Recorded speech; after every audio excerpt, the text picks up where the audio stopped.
Ladies and gentlemen, a pleasant good afternoon, everybody. Welcome to another episode of the Lewis Sports Network. It's been a minute. Hope everybody's having a wonderful Thursday afternoon. Before we get started, I need you guys to just do me this quick favor. Hit the like button, hit the subscribe button. Make sure your post notifications are turned on. Make sure you're sharing on your social media platforms. Truly appreciate it. Hope everybody's having a wonderful Thursday afternoon. I just got back from Vegas just a couple of days ago, and it was a really nice trip, but I'm glad to be back here in the States. And it's just been crazy busy when it comes to my life. But like I said, whenever I get the opportunity, I am going to be trying to do more videos. And on top of that, I'm going to try to see if I can start doing some content. I don't know if I may try to do the NBA playoffs. I don't know how that's going to really honestly go. I don't know. It's been a while since I've done live streams of either baseball, or basketball, but I'm gonna try to get back on it. So we're gonna see what happens there, and I'll be selective with the games and stuff. But we'll see what happens in terms of how my schedule is working, because that's just why I haven't really been as active as on YouTube as I have been, in the past. It's just with everything going on in my life, and there are priorities that you have to really pay attention to with what's going on. So. That's what being as it may. But again, I love all you guys that continue to support me, despite my busy schedule. Like I said, that's true subscriber, the respect. The ones that rock with you, your true supporters are the ones that you're always going to ride with. Because like I said, subscribers come and go. But your true support, the people that have been with you from day one, are the ones that are going to stay with you, for a long time. So again, much respect to all of you guys that have been rocking with me throughout this time. So like I said, going to try and make the effort to push some more content. So expect some content in the next couple of days. But yeah, now we're going to get on to the video. So I know this has already been a trending hot topic. Really interesting. I probably might come out with 3 videos today. But one of those have to be with former NFL punter, and that would be Pat McAfee. No, sorry, former NFL kicker Pat McAfee, who now has the Pat McAfee Show. If you guys remember, several weeks ago, about a month ago, he had LeBron James on his show, the Pat McAfee Show. And this was when the Lakers were in Indiana getting ready to play the Indiana Pacers. And LeBron was in the midst of having a confrontation with Stephen A. Smith, in which they've kind of gone back and forth with the issue of LeBron's son being mentioned in some of Stephen A's segments, so to say, on either his radio show or on ESPN on First Take. And LeBron was using the fact that he felt that Stephen A was talking about his son and making it personal, when as a matter of fact, Stephen A has kept pushing back and said that this wasn't about Bronny, it's really more about you. And people said that, well, Skip, when they were comparing him to Skip Bayless, because Skip Bayless has made it a career of getting on LeBron James for years. And all of a sudden, the LeBron fanboys were like, oh, well, Skip kept it basketball. Like, Stephen A went personal and decided to talk about his son and all that. So like I said, I felt that LeBron used his son as a prop to have a Will Smith moment. The quote-unquote Oscars doing a timeout in the third quarter against the Knicks, and decided to confront Stephen A. He thought he was doing the Will Smith when apparently Stephen A said that Bronny looked at him in the face and had a sad face, and then LeBron stepped up to him during a timeout.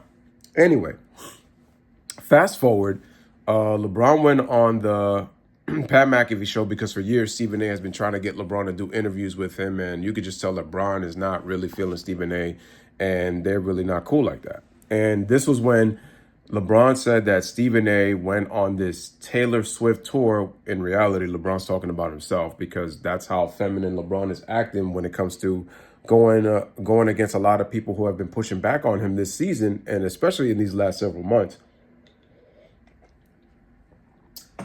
But like I was saying, like, he was talking about Stephen A, and then he was talking about how Giannis decided to use Giannis's name out of nowhere, how Giannis will score 250 points in the 70s. Again, LeBron's talking about himself. And you notice that LeBron didn't talk about the 80s and 90s. So weird. But he skipped over the 80s and 90s and went to the 70s. And I feel like he did that because he knew that a lot of 80s and 90s players would have called him out on that.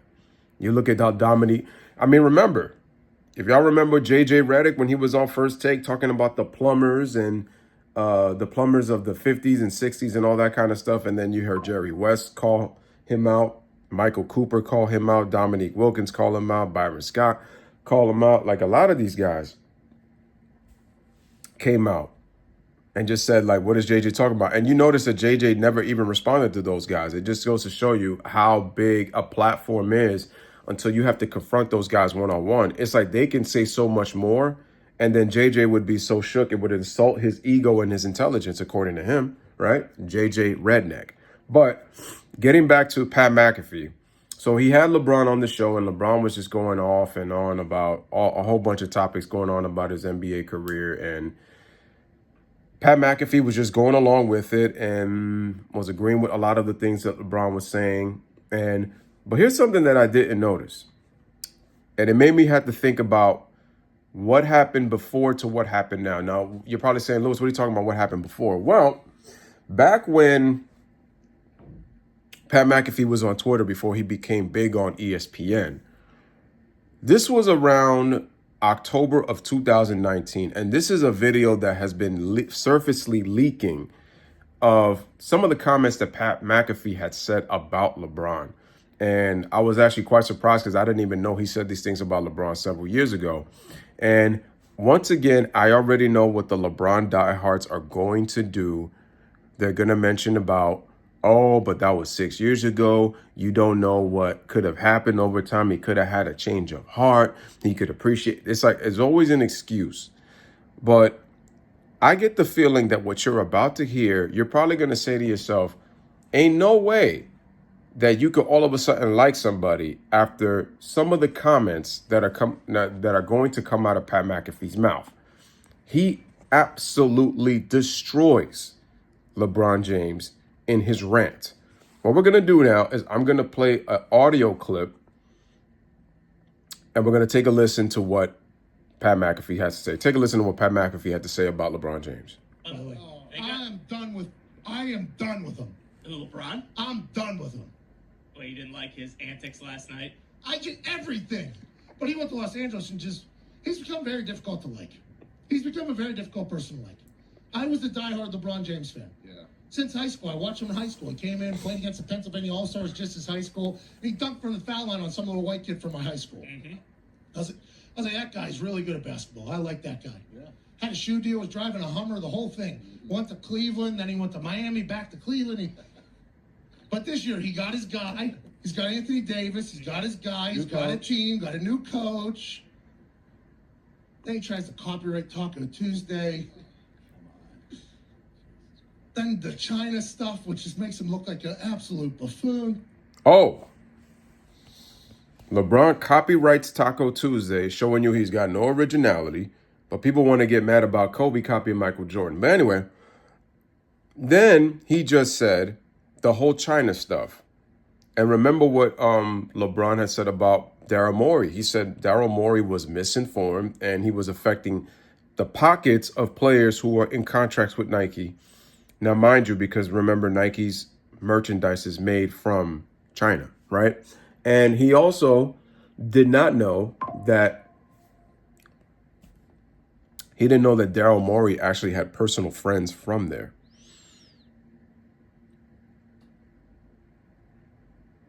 And he said that Daryl Morey had no clue on what he was talking about. So LeBron James did look stupid, and his fans just, again, defending, oh, LeBron is right. I stand with Bron. And it's just like, you guys cannot think for yourselves, and you're so brainwashed that you have no idea what is going on. This is the guy that calls himself more than an athlete. But let's continue and listen to what Pat McAfee had to say. They starts yelling during the national anthem.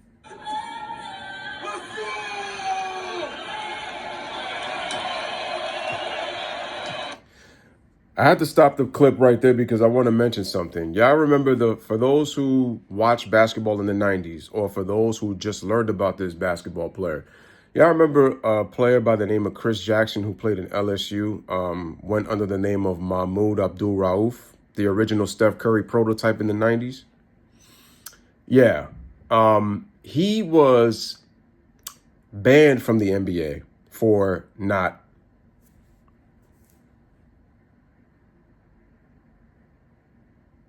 kneeling during the national anthem. LeBron James gets to yell while the national anthem is playing, and he doesn't get penalized for that at all.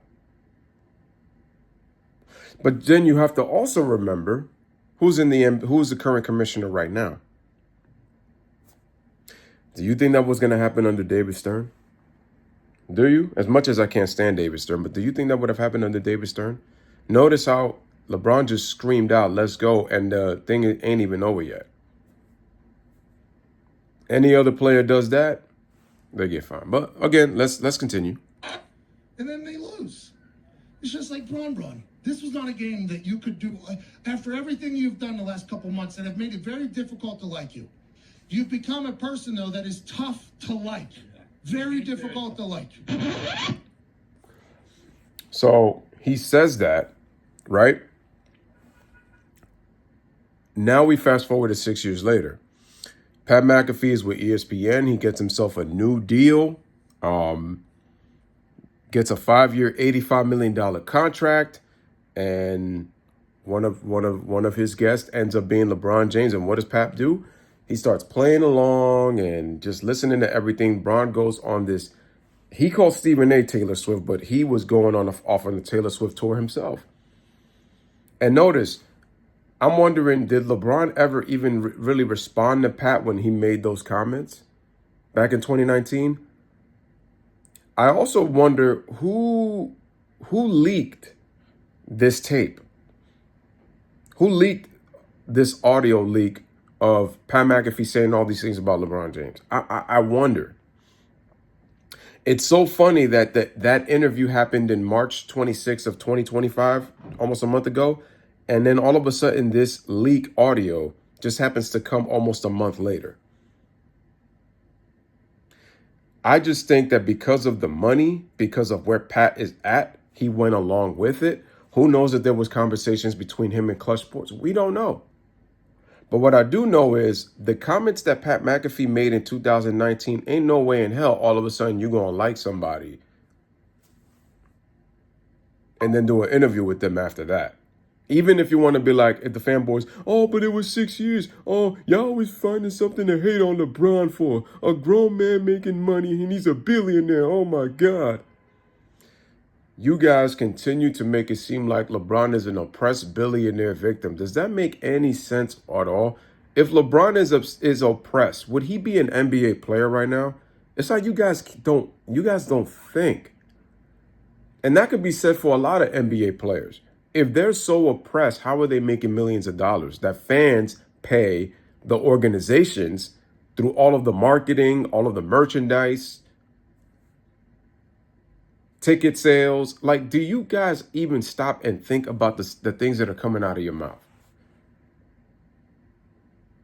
And the answer is absolutely not. So for Pat to say the things that he said in 2019, I just feel like, again, it's a platform. And it was an opportunity to take advantage of. I just feel like, again, when it came to Pat, because Pat McAfee was actually having a bit of issues with Stephen A. himself. And I just said, in my opinion, with LeBron and McAfee, with Stephen A., it's the enemy of my enemy is my friend. That's how I see it. The enemy of my enemy is my friend. That's how I see it. So I want to know who leaked this out. But whoever did is just, again, further showing you that more and more people are going to be coming out. And I feel like people have become, especially like the older generation of basketball players who've played the game, they're starting to slowly come out and using it as an opportunity to feast while LeBron is still in the NBA and while more and more of these stories start to come out. Don't know who started it, but I feel like this feud between Stephen A. and LeBron has really kind of opened the floodgates for people more and more to talk. And this is why I continue to say, LeBron, you better be careful. You better be careful because you can't be protected forever, especially when you turned on Windhorse the way you did, and Windhorse is still trying to protect you no matter what. He took the high road. So we're going to see what happens. But that's so interesting that Pat McAfee said all those comments. I didn't even know he said that stuff back then when he wasn't as big, but that's why. But guys, ask yourselves, do you really think that somebody with the comments that Pat McAfee would make all of a sudden be cool with LeBron? And to me, I felt like this just goes to show you how that whole interview was scripted, in my opinion, just because of how they just went along with everything. And Pat probably is saying to himself, like, this dude makes absolutely no sense. It's acting as a goofball, but I'm just going to go along with it. I mean, he even mentioned about the reading books and the page one stuff, and LeBron didn't even really respond to that. And don't you think it's hilarious? LeBron wants to make it seem like if he's such a great reader, couldn't answer the Malcolm X question. And I'm going to take the words of Too Raw TV because these are not my words. This is what he said when he had put one of these videos the other time with the Pat McAfee interview. When they mentioned about the page one stuff, he was like, yo, LeBron probably thought Malcolm X was Malcolm 10. My gosh, I could not stop laughing when Too Raw said that.